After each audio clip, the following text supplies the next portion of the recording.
धामनगर निर्वाचन मंडल को सूरज उईची। धामनगर निर्वाचन मंडल को सूरज उईची। सूरज सूर्यवंशी बीजेपी प्रार्थी 8103 भोट विजय होइथिबा सूचना मिली।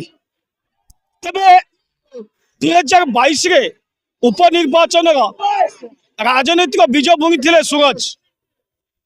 शासक दल को बाजीमात करी उपनिर्वाचन में विजय होइथिबा एई सूरज चलित निर्वाचन में मध्य टक्कर देई बाजीमात करछंती। तबे आमे पचारि बुझिबा तांकर समर्थक अछंती, जनप्रतिनिधि अछंती, कौन से माने प्रतिक्रिया रखुचंती सूरज संपर्क में। सूर्यवंशी सूरज विजय हो सारी 8103 खंड भोट रे सूर्यवंशी सूरज विजय।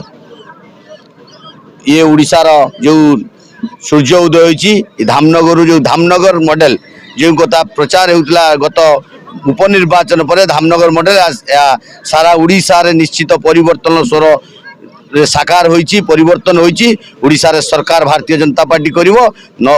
आसंता 10 तारीख जून 10 रे जो कथा प्रधानमंत्री नरेंद्र मोदी कहते जून 10 रे शपथ उत्सव हम निश्चित भाव हवाक जाऊँगी।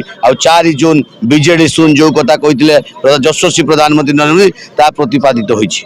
प्रदीप कुमार बड़ साड़ा सुंदर मंडल सभापति सरपंच फतेहपुर ग्राम पंचायत तीड़ी ब्लॉक। जय श्री राम, भारत माता की जय। ये विजय श्रेय प्रधानमंत्री नरेंद्र मोदी, राज्य सभापति मनमोहन सामल, केंद्र मंत्री धर्मेंद्र प्रधान, सबुठारु बड़ कथा सबु श्रेय धामनगर माटी साधारण जनता को श्रेय। ये विजयर श्रेय होची धामनगर वासींकर। विजय धामनगर वासींकर।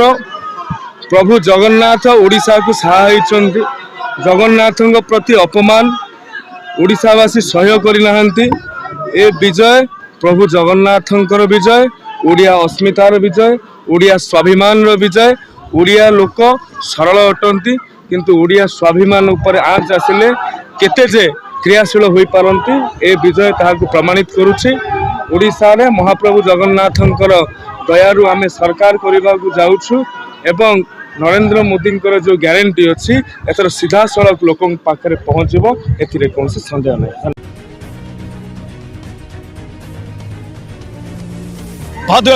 संजय दास, उत्कल न्यूज।